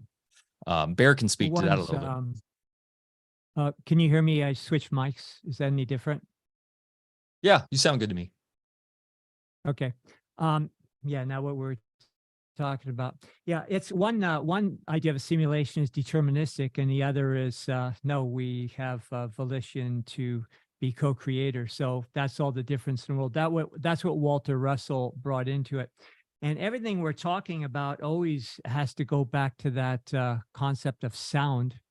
And, since we're talking about creating the simulation or whatever you think this thing is, there is a mechanism, as you were saying there, Chance. And sound, is the water ether. It's the third layer down, from the fire, hydrogen, the nitrogen, air, and then water is where the elements get fixed. And in that water ether, it was also known to old school alchemists as the sound ether, because that is where, the water would be the conduit for the resonance that was, initiated in the first two ethers. And then that water element being, or the sound ether being the transmitting utility for that resonance to the ground, the carbon, the earth element, which is the negative pole that then allowed the final fixation and precipitation of experience in matter. So sound is, I just want to keep bringing it back to that. It's a huge, huge thing. It's the creative mechanism. And we're also talking about linguistics. Well, it's also predicated on the ability of, or the unique ability of mankind to articulate specific sounds that are also abstract symbols for what those sounds mean. And now you're pairing, both sides of the polarity. You're creating an external resonance, and also using the other qualitative side to imagine what that sound means. So that is a very powerful creative element. That's why I'm really interested in Eileen's sonic anatomy work that she's been doing lately. The different vocalizations that correlate to different parts of the body, that could we may be getting close to some sort of, primary language. There is something about it. Like, all babies start out by saying stuff like ma and ga and like these primal guttural sounds. And, maybe that's part of why there is a similarity from languages in different regions. But what I think it is that whoever were some of the first people to go around in boats and doing seafaring commerce, they had to come up with the astronomy for navigation. And to simplify their ability to retain that information, maybe that's why they codified it into astrotheology. I have a more far out idea about that too, though, so that's where written languages that have so much similarity are coming from, is that somebody's taking these alphabets around to do trade. Like in the East, for example, what I've read about the Chinese characters, that a lot of different language speakers and dialects in different countries, even though they may have a different word for dog, they will look at the character, the Chinese symbol character that means dog, and they will all know that it means a dog, even though they'll have a different word for it. So like, how does that happen? I thought you were going to say dinner. Sorry. Well, anyway, it's hilarious. My dog just cringed in the background there. Poor dog. So there's a similar thing going on, in my opinion, in like around the Mediterranean, where you see the original Greek alphabet having 16 or 17 letters if you count the digamma, the Welsh or Irish original alphabet having the same 17 letters in the same order, the Hebrew Phoenician alphabet, same letters in the same order. There's more than that, actually. They correlate to trees. Each letter correlates to a tree and is even named after one. You know, I think that there's legs behind the theory that the first alphabet or the first writing was actually leaves, that they were that the priests were leaving messages for each other by arranging leaves in a certain order, and that would mean nothing to someone that just came across it, but it's like, you know, the first cipher, the first code, something like that. But what I think is interesting about the concept of astrotheology, well, a lot of things, right? That the entire mythos of all religions and spiritual systems is encoded in the stars, which it is demonstrably so, is like, where does that come from? I like to try to throw myself back in time and imagine who were these people that first codified such a system, because it is all encompassing. Really, it's vast. It's incredible. Like, can you imagine trying to look up at all the little points of light in the sky and come up with characters and stories that describe an allegory exactly all the processes of nature and the order in which those processes occur, and also the moral truths that are, you know, referable to those processes of nature, and all the different other things like navigation and everything that encompasses that? It's like, it's crazy to imagine. So I wonder if in this sort of cycle of the the rise of the collective, and then the opposite polarity of the development of the individual, and that sort of pendulum swing that goes on, if maybe there, you know, in some far reaches of the past, there was a point where the individual was so strong, and that the all-knowing capacity of our inner self, our life force energy, was accessible to the individual through the external by the mirror that is the sky. Because when you look up at the sky, you can, I mean, yeah, you can only see half of the dome at once as it, you know, rotates around. But through the course of a year, you basically have access, and especially like in a zoomed out way, you can see it all at once. You can see it's like reflective of the all. You're seeing the all when you look up there. You're seeing the within, and that was their almanac. That was their almanac and their calendar and their info systems and their true internet, and how they exactly, dude. Yeah, the internet. It's like, that's the organic internet. Yeah. That in some way, through the sharing of stories and through the looking up there, like maybe that's where maybe we're doing something similar to what we do with the internet, using the well, and each star is an individual node of the individual consciousness. It's funny how you can like buy a star for someone, right? like, you know, one of those supposed suns way out, you know, millions of light years away. Yeah, this idea that each one of those is a node connecting the information between the holographic information, right? That is instantaneous and forever. That makes a lot of sense, that you would check in every night and check in what your day is going to be the next day and what the year's looking like. And also probably how you could ping off those to know what someone else is doing halfway on the other side of the planet immediately and instantaneously. And then, you know, of course, they're doing everything in their power, as we were talking with Marty Leeds a couple of weeks ago, to block that. So with light pollution, and now you've got all these low orbiting balloons everywhere that are confusing the sky as much as it can with the technological overlay. So it's they what's they that? don't even need that stuff. They've got everybody looking down at their phones. Yep. That's where this idea of like the organic internet in the sky came from. Was I was like, it dawned on me at one point that there's a direct correlation seemingly between the prevalence of light pollution, or like the difficulty of actually seeing the night sky. As light pollution has gone up and the sky has become less visible, so our like technology and externalization of our information has gone up as well. we've gone further and further into externalizing our knowledge, putting it down in books, putting it into digital hard drives and all that, which I don't think is even innately bad. You look at what nature does, and it seems like preservation and sending forward into time wisdom has always been like part of nature's game. If DNA operates in any way as described, that's basically what it is. It's like a record message in a bottle being sent forward in the future. And one of the things I really enjoy about the syncretism of the world mythologies and systems is all these versions of the savior God or the mediator character, the Mercury or Jesus figure, being called the Logos or the Word of God, the God of eloquence, many different types of titles that are a twist on that. That the concept of the mediator or savior, symbolic of many things. There's a lot of different allegories going on at once. It's multidimensional in that way. But one of the things it symbolizes is the knowledge of alphabets.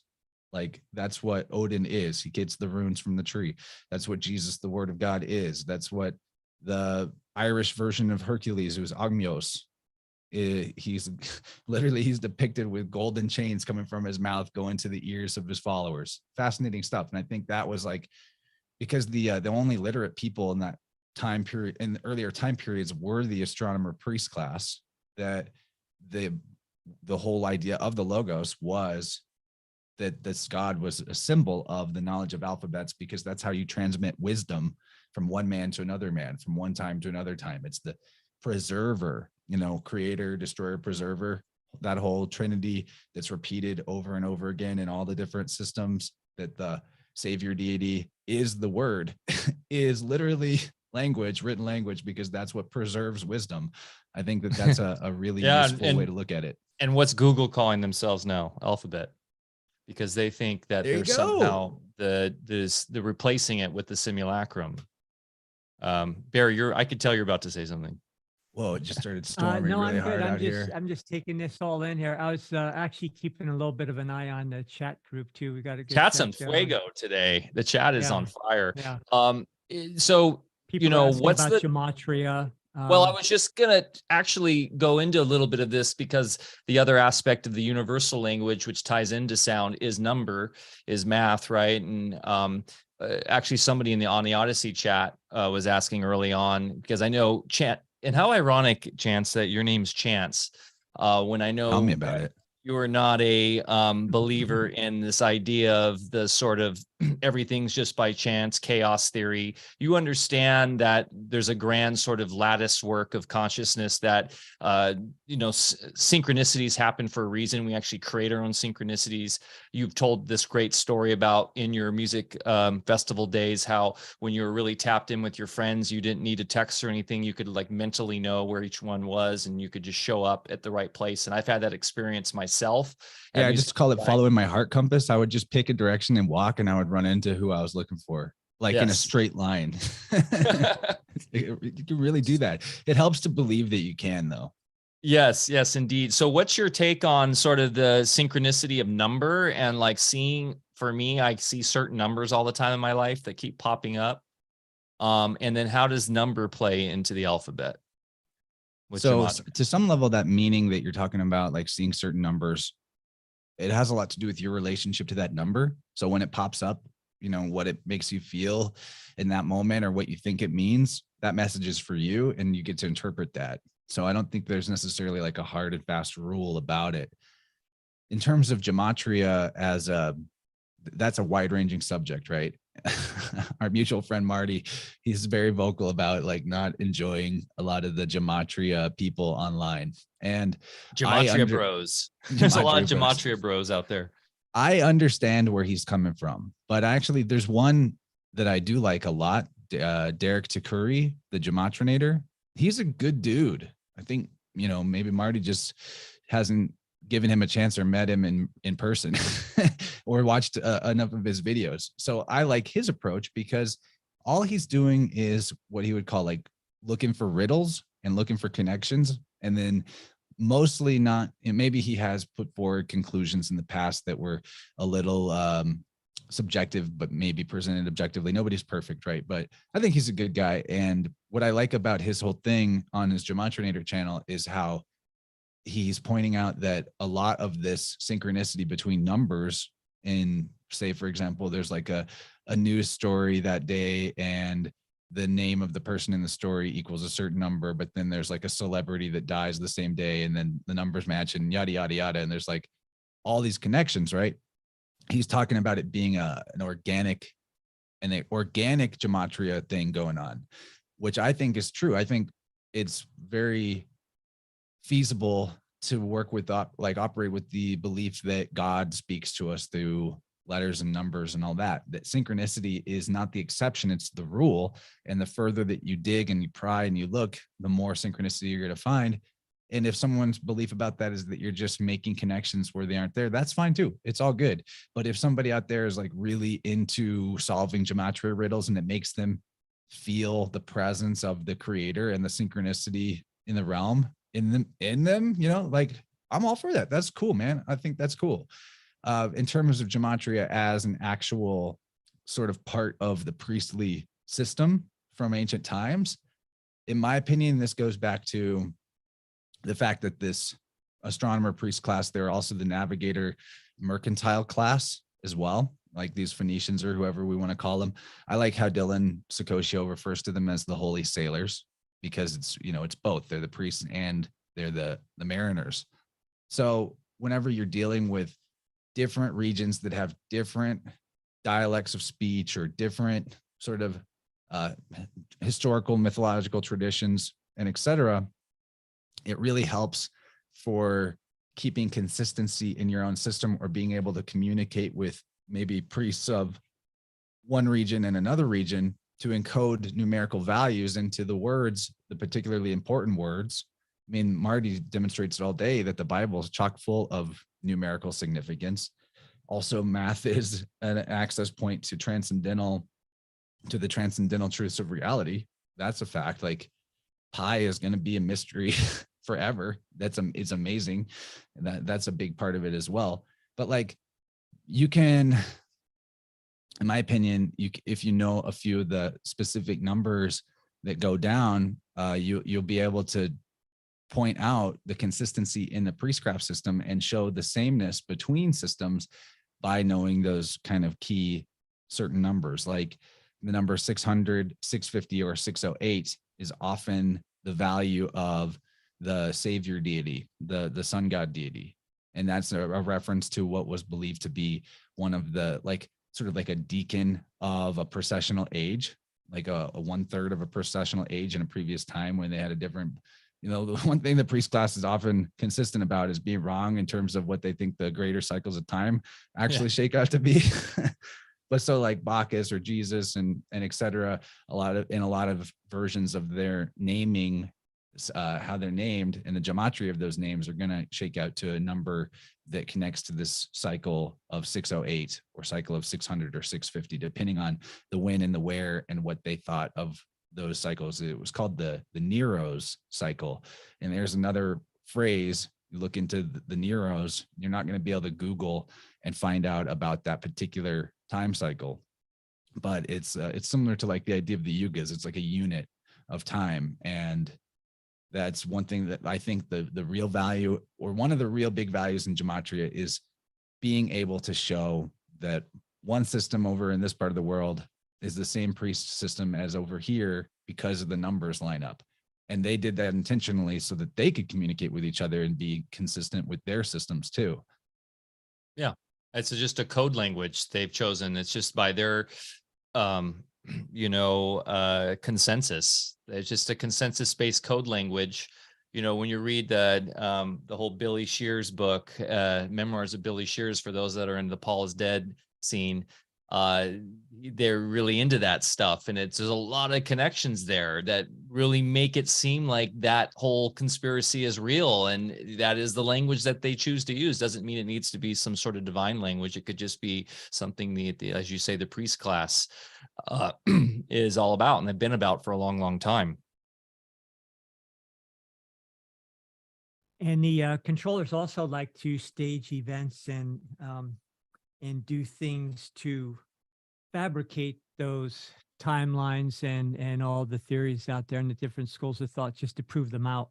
And of course, I think one group that's really getting played, is maybe the evangelical Christians, whereas, they just say, okay, that proves that certain predicted events, prophecies were indeed the word of God, when in fact they're orchestrated to align with that and not the other way around. That's a very good point. The word that I like to apply to that is euheremism, I believe is the proper word. It's where somebody who may have been an actual historical character, the history of their story, the narrative is sort of shuffled around to fit the doctrine of the savior. like Cyrus of Persia. When you look into the book of Isaiah from the Bible, and what a lot of like sort of mainstream churchian type Christian scientists would say, oh, here's Isaiah predicting the prophecy of Jesus coming in the future. But it even specifically says in Isaiah, they're talking about Cyrus. So one way that you can know that you're looking at this system, which I will, I haven't said this yet, but I will say, when I talk about the priest system, there's been no greater scourge upon mankind than the priestcraft. But B, it's also rooted in and maybe originating from an earlier time where this is based on nature, it's based on truth that has all kinds of beautiful resonance and value as a philosophy. So, treating it as philosophy and avenue to self-knowledge and knowledge about nature, very valuable, very great. Treating it as like a dogmatic system that allows you to, sorry, my dogs are barking. It started storming like crazy here. Anyway, like, the way that it gets into a dogmatic, my thing is special and your thing is not, is where it causes a lot of harm. And I see that all the time. There might be people who identify with Odinism, and they have a lot of good things to say, but they're bashing on Christians for being closed-minded and dogmatic. But then you showed them the similarity of their system to the Christian system at its root, and then they act exactly like the people that they are mad at. And it's not like I'm taking anything away from the culture's individual morality, individual history, individual perspective. All that is still there, but that if any religious system is reflective of truth, then it's reflective of nature, and nature is what it is. And so the value in all of them is deriving from the same place. And I have no problem with that. But what was the question I was on? Where was I going? Well, go ahead. You go, Bear.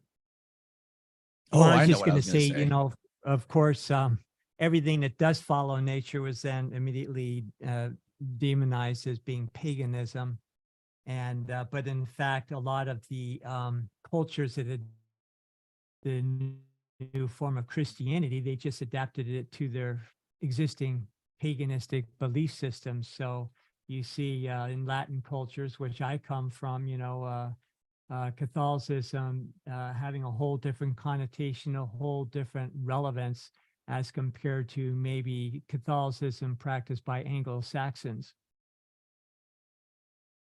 So there's a really, really useful researcher from the past who spent time in jails in the Gaol for his transgression against the papacy and all that. Reverend Robert Taylor, excellent work. He says that paganism and Christianity are about as different as 6 and half a dozen. Different ways of saying the same thing. Yep. So anyway, what I was getting at though, when I was bringing up like the prophecies of Isaiah referring to Cyrus, but then later retroactively being applied to Jesus, there's scarcely, this is a Higgins quote, there's scarcely one history, perhaps not one, which does not contain more religious fable than truth. That's what a euheremism is, when you apply religious fable to a history. And so whenever Higgins also says there's scarcely a name in very ancient history either sacred or profane, which was not an adopted or second name, or a name given with a reference to the supposed quality or office of its owner. So think, for example, of like how Jesus is called the Christ. It's like a title, or Julius Caesar, it's a title. Augustus, his successor, is given the title of Caesar. In fact, all the 12 Caesars correlate to the 12 stations of the zodiac. And this is a way that you can kind of detect ancient history masquerading as astrotheology masquerading as ancient history, is when the name of the famous figure, because that's what, like, the way history is presented to us is it's all about the stories of these important men and the wars they fought. So like Alexander is a perfect example. Alexander the Great, Iskander. He's also got Isa in his name, the Arabic name for the Christ. Whenever you can also detect like a name of a philosophical concept in the character, like Jonah and the whale is another good one. This one's an obvious myth, of course, but Jonah is Yuna, the Hebrew word for dove, and it also sounds like yoni. There's a definite correlation between the idea of the dove and the yoni in the mythos. And in particular, you see that when in the Ark or Arga storyline, in whoever's culture it is, the boat, the Ark, which represents the feminine generative principle combined with the masculine, the hull of the boat is the whole, and the mast is the lingam or the phallus, that once the flood waters are receding, the flood hero lets out a dove. This happens in all kinds of cultures. It's specifically a dove most of the time, except in the ancient Mexican version of the story, it's a hummingbird that comes back. But regardless, this fact that Jonah was swallowed by a whale, which is a version of the Ark, actually, his name means dove, then you can see that that's more of like a title. And so every time you see a new name bestowed like that, you're looking at this type of pre-system. And interestingly, it's even been applied to humanity at large. And that's one of the things that's important, like, about studying this stuff, to know that the legalese black magic type of deal, the straw man story that we're all subjected to, is actually like a version of, it's like causing human beings to live out the fiction of mythology as if it was who they really were, identifying with the character rather than the I am and all that. And the ark is also depicted in the sign of Cancer, which is a water element, and the crab that carries its offspring, its eggs, on its belly as it crawls around through the water element. And I'm more than convinced that a lot of the biblical corollaries are really treatises in astrophysiology, and not just astrotheology, because the Zodiac Man. Really, it really outlines how we unfold embryologically. If you follow the science round through the seasons counterclockwise, and then going in the opposite direction as Steiner did, it shows how on a grander scale it depicts the whole evolution of mankind, through the ages. And he does a great job as far as correlating each sign with the coming of a new age and so forth. So it's really about, I think, building the temple, rebuilding the temple, telling us the physics of biochemistry, so that we can have the knowledge to create the ark that then is capable of receiving the resonance, the full resonance, unadulterated, of spirit, so that we can be fully realized. And if you think about it, what other reason would there be for us to embody in the first place if it wasn't for that realization process? And then doesn't it make sense that all these stories, as well as interpretations of the constellations and so forth, work perfectly in the physiological unfolding and the spiritual evolution of man? That's and also said. bear on the. I was Go just going to ahead. say also Go bear ahead. on the farm as well, biodynamic farming and everything. So it relates directly to literally how plant life unfolds, how all life. Exactly. And we could go deep into every single species and correlate it with an aspect of ourselves. And, because we are the final and fourth kingdom that embody all the other kingdoms, and we therefore possess all those attributes. So, boy, I don't know where to go from here. Well, I was because just going to there's say a lot one of more things one more thing too on on this whole idea of the archetype as the individual and sort of the narrative of who these characters are, say in the Bible, and how they relate to the stars. And it's like, what's inspiring about it is that we all embody that same a specific archetype, in that we all are infinite in terms of being what we want to be, and in our own story, in our own, if you want, biblical tale, that it's fictional in a way, but it's also just the nature of reality. And that's why I like Hermetics, because yes, the priest class can go either way. They can be the dark magicians, or they can be the bringers of light. And I'm not talking Luciferian here so much, but you know what I mean? Like, in that firm understanding of what Bear was saying about the our own body and our own, how we dwell in it, and what our consciousness is, and what roles we play sort of in these archetypes or in these characters in our lives. So we often want to project it to like a Moses or a Noah, but really it's us. It's who we are individually, and what we're doing in our own hero's journey, and what we create, and how, like, literally overnight we can shift that narrative into whatever archetype we want it to be. So these are just guiding lights in the same way that the stars are. Yeah, Bear. And every culture has different archetypes. In Native American, we have the animal archetypes, your animal totem, and there's just such amazing truth when you understand that from a perspective of resonance. So, Chance, in the time left here, speaking of resonance, do you want to tell us a little bit about your sound work? Oh, sure. Yeah. People can find out more about that through my website, innerversepodcast.com/sound-healing is a good page where I've collected a few of my favorite videos where I sort of give a presentation on the subject. But if somebody was interested in getting with me on a session, that page would lead them to my email address and how to donate to do that. And what you would expect in a session with me is we're going to get on the call. You'll maybe send me a few pieces of preliminary information before we start, so that I can be thinking about those things. If you have a certain health condition or a certain type of emotional situation that you want to work on, or if you want it to be more of an exploratory deal, that's 100% fine. In some ways, that's great, because I think a lot of people come to a ceremony with me wanting to experience the party trick, is what I call it, the party trick of some guy in another state or another country waving around tuning forks in his living room and then telling you stuff about your life and when it happened. Because most of my life I wouldn't have even thought that was possible. So I get it.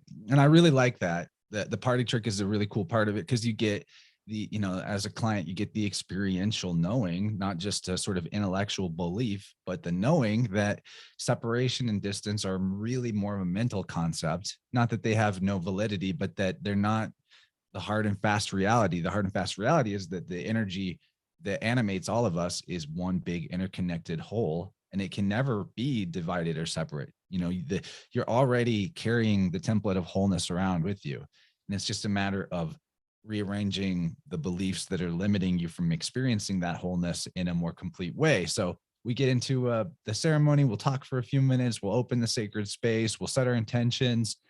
And then I have like a table set up with, I call it the voodoo doll, but it's for good. I use a lot of selenite crystals to sort of lay out a skeleton of a selenite skeleton. There's probably a pun in there that I could create, some neologism, but I have crystals and candles correlating to each of the major energy centers of the body. And we'll begin, after we get to know each other, with a dowsing that I just use classic L rods to measure the energy field, left, right, up, down, forward, back. And I take notes of that. And so I know going in where some of the like particular coordinates are of stuck energy, or at the very least, I know what areas to rule out. And that helps speed it up, because otherwise you might be in for like a 2 or 3 hour session where I'm exploring every corner of your, 6 foot by 6 foot circle spherical bubble space. And that, although that would be very therapeutic and great, it would be time consuming. So with the process of the dowsing, we're able to condense down to like the very most helpful bottlenecks to address. And then even if we don't get every little bit of stuck energy in an hour, or you can do a longer extended session as well if you want to sign up for that. I don't really like to do sessions more than an hour and a half, hour, 45 minutes, because I think it's a lot to process to just like move all of the vibe at once. But anyway, we will get in there. An hour, I think, is a great place to shoot for. And as I'm looking for any potential like stagnant chi, I'll also be explaining what I think might be the nature of that stuck energy, the emotional signature of it, the age around where it might have occurred, and then helping them connect the dots to the type of repetitious experiences or stuckness that they're having in life, to where that pattern maybe originated in the belief that it originated in, helping them see how certain types of emotional energy they've been holding themselves back from expressing is actually not helpful. Like, one of the most common things you get with people in this type of space and community is the repression of anger energy. And like a story that is so common that I hear in people's field, like I hear it in their field, is, I don't get angry. Angry people suck.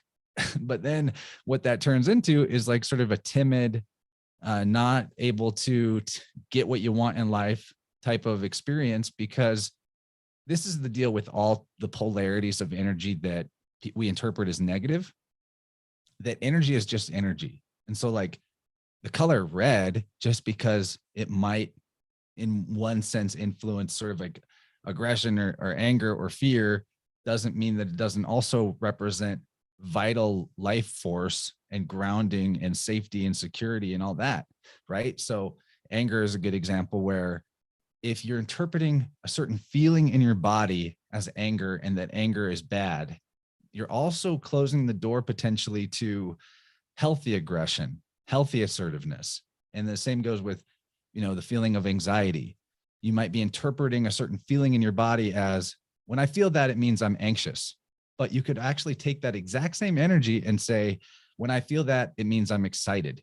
So when I feel the energy in my body that people would often identify with anxiety and then label themselves as such, what it means to me typically is that I want to do a good job. Like, before coming on a show like this, if I were to be feeling a bit of that jittery energy that people will associate with nervousness, to me, that means my body's giving me a gift of excitement around this event that's coming up. And it's a message from body to channel that energy into some kind of preparation. So like for me, what I did was I channeled that energy of being excited about coming on here into doing some Qigong, and I used it and I moved with it. Or maybe I would channel that into preparing some notes or some slides, depending on the situation. So it's all about shifting of perspective. The energy is the energy. Anxiety energy is not anxiety energy by default. It's just energy. It could also be excitement. You can use it, or you can be, you can get it stuck, and then it gets stagnant, and then it gets all rotten. So that's what I help people do in the session, is see where they're blocking a certain color of their spectrum because they've associated it with something negative, some label that's not helpful. And then ideally getting to a zero balance in as many of those areas as possible, like integrating and releasing any stuck sadness, or for example, so that then whenever they feel that signature again, they can express it a little bit at a time. And then instead of coming out as like exploding bottled up anger, for example, it's just an in the moment little assertion of, no, I don't want that. No, I don't want that. And then it's not toxic. It's not explosive. It's just like correcting, it's steering your ship. You're just making a little adjustment to the rudder, which is what the energy is always for to begin with. It's just when it gets all your ship gets overloaded with the cargo of unspent or unprocessed energy, is where the ship starts taking on water and it starts getting harder to stay afloat on the seas of consciousness, right? It's just it's a tonal field is all we're talking about. And anger is a great move up the ladder from depression. I mean, if you want to take one emotional term that really sucks, it would be depression, because you're just sitting there and, ineffectual. It helps sometimes when you're in that kind of state to get a little pissed off. And then it moves the energy up. And then the key is not to keep in your solar plexus, but to keep moving it up the rungs there. There's that old saying that has a lot of truth. It's better to be pissed off than pissed on. So, it's about keeping the energy moving. And, what you're talking about as far as at a distance, it's actually working the way you're describing is better at a distance. Because if you look at, I agree, it's better at a distance. Things that the things you're speaking on, like just take emotions, they do not exist on the physical plane. Again, they are on the water plane. And if you know how to harness that water plane through radiesthesia, through sound work and so forth, now you've got a direct conduit into that. That's how homeopathy works. You're getting rid of all the physical constituents and just leaving an imprint of the resonance. And now that resonance can go right to the energetic with less physical impediment. So there's a lot of great wisdom to it. I find it curious, we have no problem sitting here. You're in Missouri, Mike, you live over the mountain range from me. And here we're all talking to each other. We've even got living pictures and sound and everything else. And what's happening? We're transmitting frequencies. The only thing is it's the crudest level of electronic frequencies. Now, all we're talking about with your healing work is going into that next level of electronic refinement and being able to go through the ethers. And if anybody has a hard time believing, that this is possible, then you're just lacking a little bit of information about how the etheric mechanisms work in the first place. And the more you know, the more you can be specific as far as what you want to do on that plane. No different than everything you do every day on the physical plane. You have a very methodical way of going about things because that's how you get things done. It's the same thing on any other plane or subplane of those planes. Yeah, exactly. What I like about the whole process and why I'm so grateful to have learned from Eileen and been able to develop my own sort of methodology based on how she talks about it is that, like, what's so wonderful about tuning is that it is a very consistent and almost like mechanical process. I'm doing essentially the same thing every time. And it also, for me on the practitioner end, it gets easier the more experience I get, because it's like the metaphor I use is we all may be unique individuals, right? But just like a painting, for example, there may be a painting of a landscape and then a portrait and an abstract and all these different varied expressions, but they're all painted with the same 7 colors, roughly, right? Unless you count white and black as colors. So that's maybe what makes it so kind of mechanical, but it's a consistent thing. It works the same way every time, pretty much. Occasionally there's some special stuff that jumps out, like maybe the ancestral river will get active and you'll be able to realize that there's something further back in terms of the patterning, that it's a family lineage deal that they inherited that occasionally comes up. There's some differences, but yeah, it's a very consistent experience. And that's one of the things that I love about it. Well, it's do you have sort of a synesthesia? I always say that word wrong. Synesthesia effect going on? Do you see color at all? Are you familiar with what that is? It's where certain people hear color, or they'll have a sound, or they'll see a color, and they actually connect a specific tone or a key to that color. I don't really have synesthesia.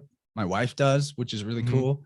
I say I don't have synesthesia. Actually, my take on synesthesia is that it's the default and that we've kind of lost track of it. Yeah. That like there's only really one sense or perception of reality. And then our body isn't picking up signals from all the different parts of the body and then routing them to a central point and then creating a cohered singular experience of the flow of reality. The flow of reality as we touch it is singular. And then our body does this splitting of the, the light through the prism type of deal so that we can have different angles at which to process it. Right. So I think in that sense, everybody is synesthetic, but it's just that we've gotten really good at filtering things into different categories.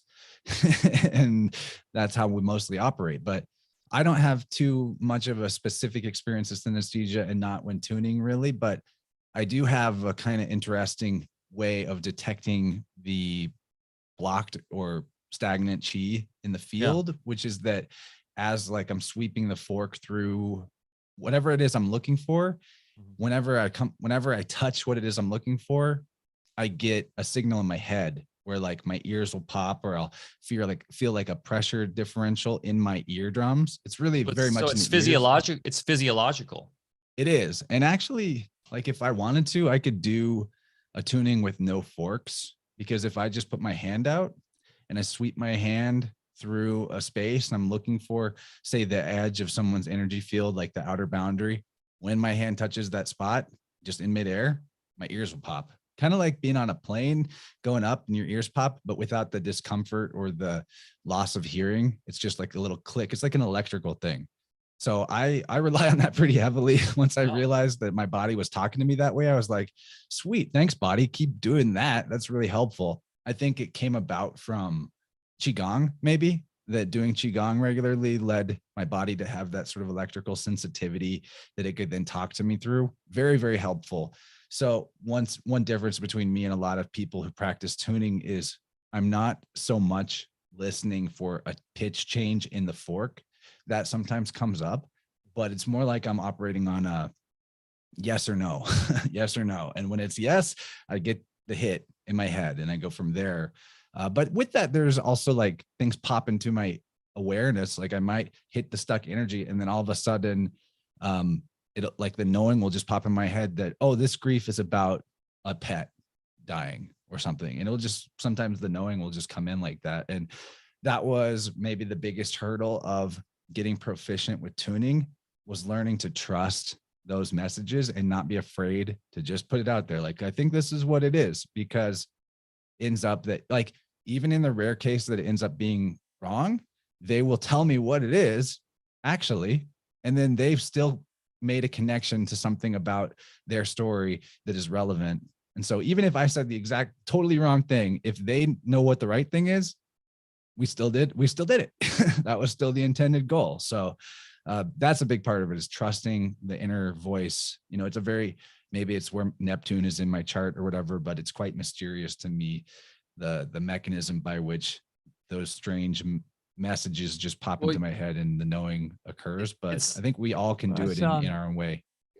It's about practice, and that's why they call the healing arts a practice. And as the years go on, if you stick with it, you're amazed at how much, that you would have thought maybe when you first started would be impossible. It's not just commonplace.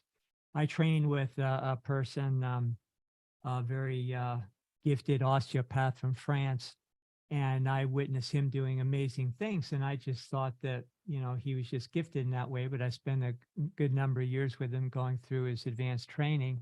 And at the end of it, you could, with your hands, you could grade mental plane energy, emotional energy. You could, for our final exam, we had to, they gave us a person who was diagnosed with a certain thing, verified with radiographs and things. Just bring someone in, not telling you anything about it. And then you find it just pinpoint every single time. And, as far as the senses, you're right. There's one sense only, but our 12 senses, and there are actually 12, are nothing but extensions from the constellations. So those constellations, as our senses filter through those different resonant fields, then it allows us to pick up different characteristics. So rather than not so much differentiating, like, oh, I'm hearing something, now I'm tasting something, you're really becoming more artistic more specific in being able to turn on one of those 12 senses for whatever you want to perceive with whatever bandwidth you want to access. So that's the way it's supposed to be. But then at the same time, you can coalesce them all and use any singular focus and pick it all up at the same time. And it makes perfect sense, even though your brain would not be able to correlate 12 things at once. On another level, I've learned to trust that more than anything I see on a lab test or anything else. And I got to the point in my work in later years that people came in, I didn't even want to know, they bring in all their tests and stuff from other doctors. I don't even want to know that shit. It's just, you're right there. You're going to tell me everything I need to know. And I had my own systematic way of going about it. And, anybody can develop this if you stick with it long enough, if you have kind of a knack for it. And it's way more accurate than anything a CAT scan can pick up, because a CAT scan can only pick up one crude level of reality. Whereas if you're operating on all cylinders, you're seeing the whole picture all at once.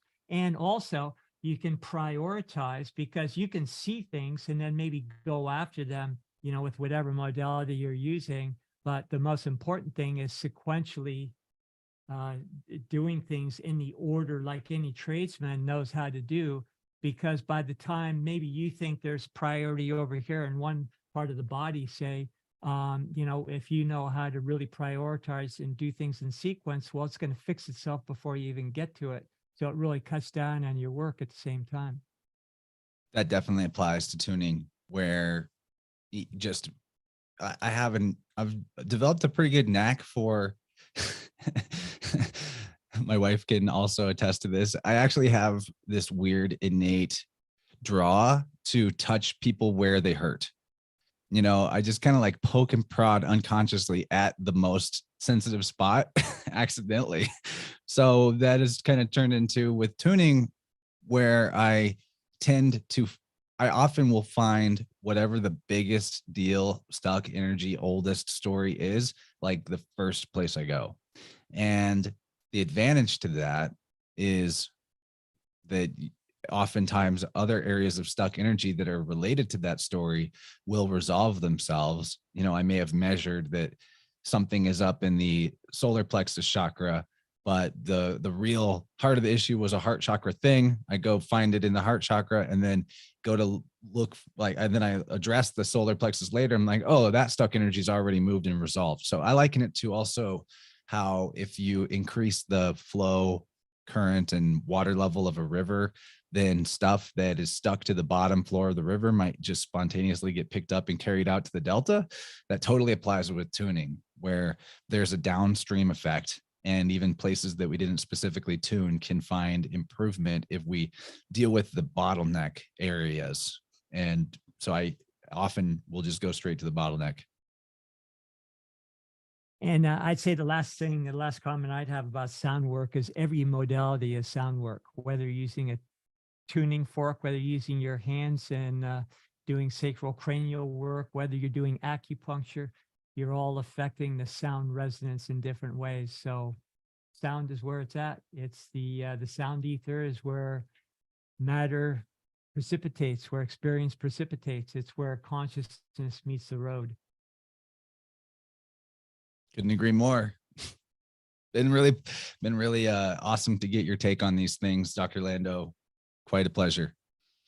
Well, I hope you two can hang out in person. It'd be great this summer at Music and Sky. I know, Chance, we've talked about you coming back. Let's keep that message going here. I'd love to figure out how to get you back, because last year Chance was our roaming sound tuning dude, which was awesome with the forks of oblivion. Just walking around with this thing like, are you ready? Just random people. They're getting in line. Looks like Thor there. It is. It's Where'd huge. you get that one? This comes from a store called Earth or Tuned Earth. I believe the website is earthtuned.com, but the company is Tuned Earth. I don't know why it's reversed like that, but it is. This one is let's see. Now I'm blanking on the actual frequency somehow. Oh, it's written on here. 384, right? It's a throat. It's a G note. Yeah. I've So, because I never really think seen the one throat is that the most that important huge. bottleneck to uncork is the throat. So I really I went for Yeah. this. I gotta say thank you to my community. The reason I even have this fork is because on my 33rd birthday, which was last year, my community pitched in, and an average of I think like 33 people donated like $33. $33 each or something. I don't know, because this is kind of an expensive tool. And yeah, they crowdfunded that for me. Illuminati confirmed for sure. I was just gonna Can you hit the tell me button, the name of dude. that again? Oh, the website is, or the company is Earth Tuned. Yeah, I recommend these tools. It's so awesome. I think I follow him on Instagram or something. There's like a dude, he has like six of those around him all at this tuned, and he puts them in the ground and he's like sitting in between them and just like vibrating. It's Yeah, incredible. He makes bells, and that dude's amazing. He's even got one like this that's like a double-sided where Yeah. there's forks on both ends. So you're getting that, like he tunes them so the fork on one side and the other side create a fifth. It's crazy stuff. He is the Thor of tuning for sure. And it looks like it'd be an excellent self-defense weapon as well. In a pinch, yeah. Never had to use it that way, but it's a pretty hefty chunk of metal, that's for sure. Now, is that do you know, is Awesome. that a steel or aluminum? I imagine it's some kind of alloy, Hmm. that probably some aluminum. People ask that all the time. I don't know what the composition is of that guy's forks. Maybe he puts it on his website. I've never really gone and looked it up. It's interesting to think of the qualitative aspects of that, right? And like, what if you had silver or gold fork? And I think that's why literally they had gold forks back I in have the day. yeah, I have a set of crystal forks. I would love that. Mhm. Yeah, that's something I want to get next to some crystal forks. The aluminum thing, though, a lot of I like Omnivos for their Mhm. forks, and Yep, that's Metavibe what I is have. good. And so a lot of these less expensive but still quite effective forks tend to be made out of like an aluminum alloy. And I've had people before kind of push against that, like, well, aluminum has all these problems with it, and how could you use aluminum in any kind of helpful way? But I don't have an answer for that other than it is what it is. They work. Like the sound works. In my regular work, I have many sets of these are just regular forged steel. It's the type that you'd use for tuning a piano or something. My work's a little different because it correlates with acupuncture. But yeah, you're right. They all work, and I have a whole set of Eileens. I have my conventional ones that I've used for years. In my acupuncture work, I've got the crystal forks. Yeah, we should have you back, and we'll just like deep dive into nothing but sound and all the different ways to do that. Awesome. I look forward to that one. We kind of skirted around it a lot today, and I think we talked about a lot of good things, but we can get, really specific. That would be fun. You'd be teaching me some stuff, I think, which I would love. Let's do it. I do this because I learn from everybody I talk to here. So you guys can come back over to my house discussion. and have Bear really teach us about sound. I would love that. Do another vibrant. Oh yeah, those are always fun. And we'll have you back. The title will be "Get Forked by Chance." That was the t-shirt branding idea in chat today. It kept getting repeated. You got to have that shirt, man. Get forked by chance. Hey, this has been so fun, man. Always a pleasure. And yeah, we'd love to come back on. And you should probably have Bear come on and do an InnerVerse where you guys just go deep into sound, because that one I think could be really cool, and tie that into also radiesthesia. I know you already, Bear, you went on there and kind of did a show about that, but or vibrant would be perfect too. So I would like that, actually. When Bear came on, I was like, I had some regret over it because I felt like I wasn't like mentally sharp and energetic for that episode, and didn't do honor to the great Dr. Lando. So I would love to do another round. It's been a while. Cool. No, Awesome. I had a great time talking to you on that. It went perfect. I didn't notice anything otherwise. That's good. We're always hardest on ourselves, right? That is so true. Absolutely. I have. There's so many episodes that we do. Sometimes they're just right on. Otherwise, you're thinking of what you should have said, or why the hell did I say that, or I was just out of it, or whatever. It's like anything else. Like on any given in sports, some days you're just in the zone, some days you're not. But Our we play most the game. popular watched video, we almost didn't put out because I hated my performance on it, and we were debating internally, let's just not even put it out, and it's got like 60,000, I don't know how many views on it, the Bouchamp versus Pasteur one, which led to Andrew Kaufman discovering the whole thing and everything. So have grace not only for your fellow brothers and sisters, but most importantly for yourself, right, guys? Forgiveness is an extremely powerful tool, extremely powerful. Okay, guys. Wow, what an amazing chat. Please go over to InnerVerse.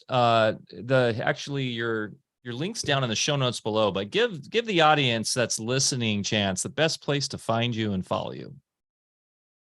My website, InnerVersePodcast.com, is going to have links to everything. But in terms of where they can tune in to the content, we have a good YouTube presence, always a lively group of chatters there, many of familiar names who are in the live chat for your streams. I'm on Rockfin as well, and Odyssey as well, BitChute, but really Rockfin and YouTube are the way to go. If you're already a premium member at Rockfin, you can get the extended second hour of the InnerVerse episodes. The Wednesday night Vibrant live streams are always free for the whole 2 or 3 hours. And yeah, there's the iTunes podcast app or Google Play or wherever, Spotify, wherever you might listen to audio shows, you can find my content there also. And appreciate all the support. Appreciate all the really great people in the chat today. It's been fun to watch everyone's responses, and a great highlight life experience to come on Alfa Vedic. I love your guys' show. So thank you so much for having me. It's been a great time. Thanks for being with us. And you're doing awesome work. And I'd really encourage everybody to get over there to InnerVerse. It's one of my favorites. Just Chance has a very eloquent way of articulating and, really scratching below the surface. So thanks. Keep it up. Shout out to all the InnerVerse peeps and everybody, Gabriel, Gordy, Garza, all you guys over there. All the G's. All the G's, man. Like it's like going to school in a fun way on Wednesdays, especially. You guys are really tapping into true academia in a way that the mainstream academia, of course, it doesn't. So if you guys are really interested in like history and the true sciences and understanding where we come from and how it all connects to the symbolism and the stars and everything, it's really fun. And it's a really fun group of people in there that are just open to discovery. And also you guys my community is more researchers than content consumers, like fellow researchers. I love that. Everyone's so awesome.